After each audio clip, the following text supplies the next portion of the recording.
A few months ago, my original HomePod died. Its early death likely an unfortunate side effect of a bad software update. And since Apple no longer sells the original HomePod after discontinuing it earlier this year, the only option is to buy a HomePod mini or buy a used HomePod or look elsewhere entirely. Though it doesn't possess the amazing sound quality of the original HomePod, the HomePod mini is a good smart speaker and is better than the original in other ways. With last Monday's release of 3 additional HomePod colors, I thought it was a great time to revisit some of the best HomePod mini features. Watch our hands-on video for the details. Thanks for watching 9 to 5 Mac. Be sure to thumbs up, click the subscribe button, and then enable notifications with the bell icon so you won't miss any upcoming videos.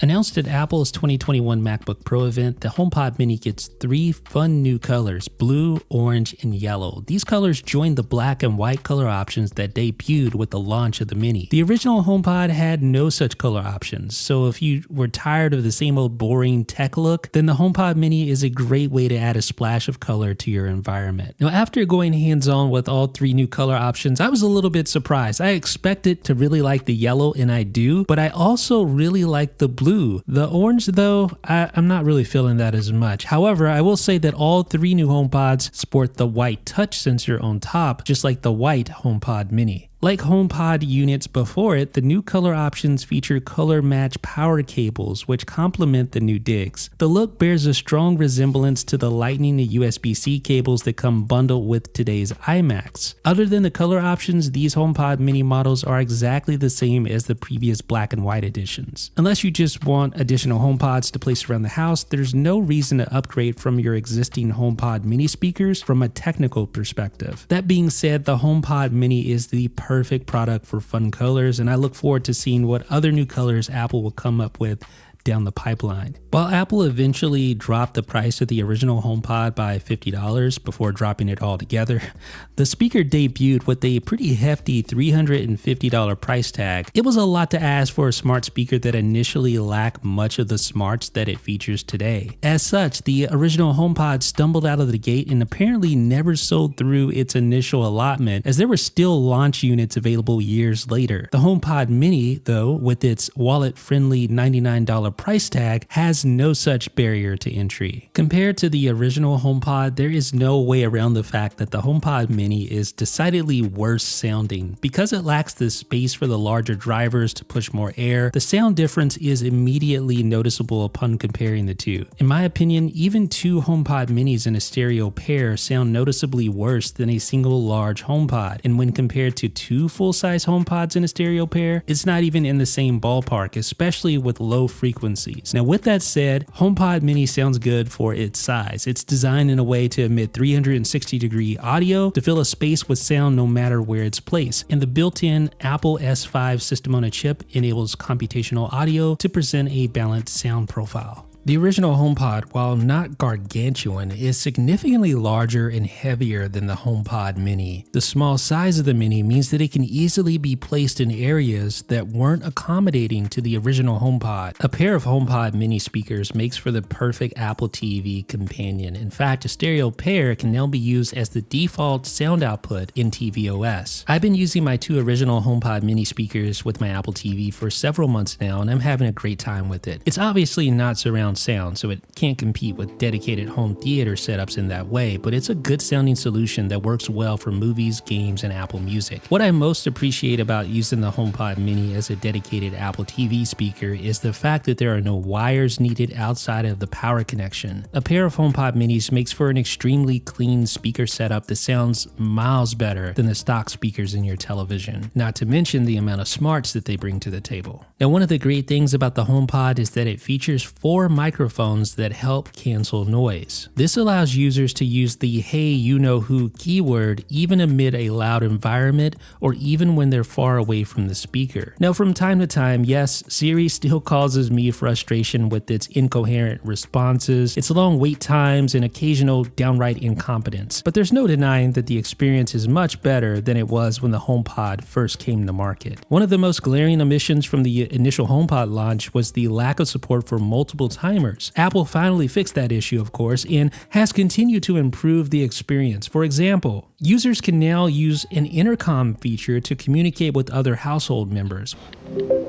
Dinner's ready. While personal requests have been improved to recognize voices of up to 6 family members. Okay, Jeff, your message to Ducky says hello. Okay, Ducky, what do you want to say?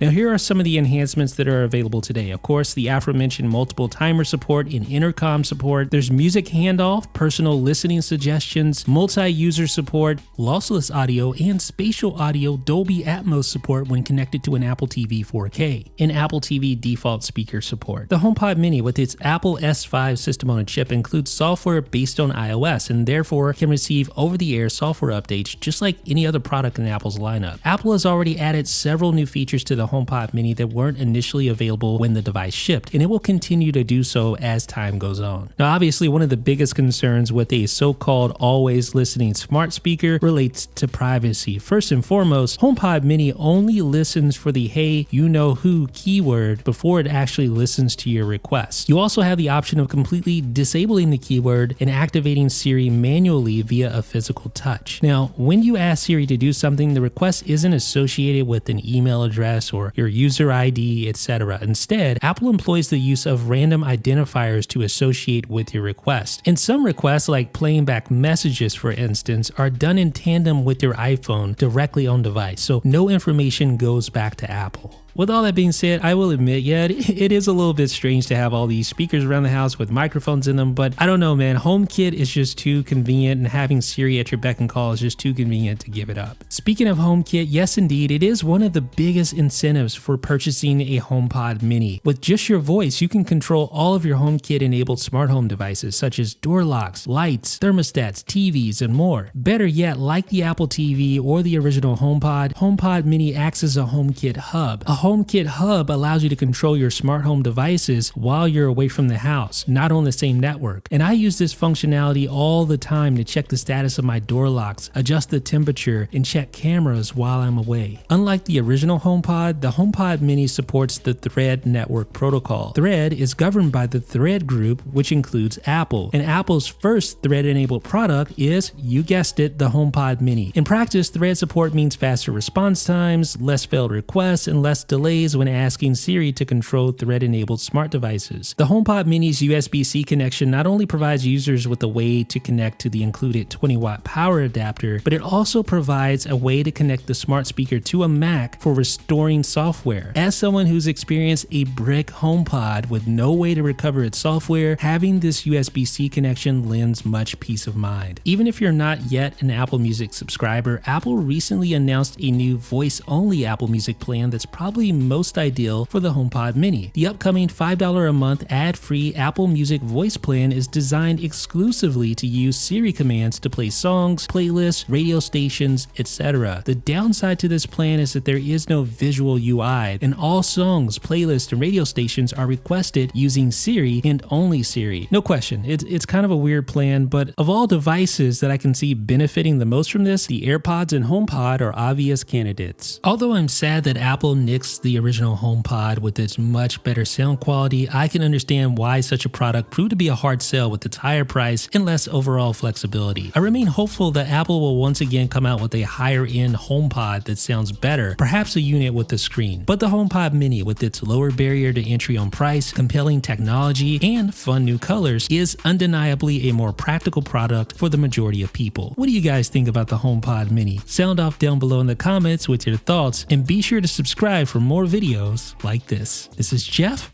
with 9 to 5 Mac.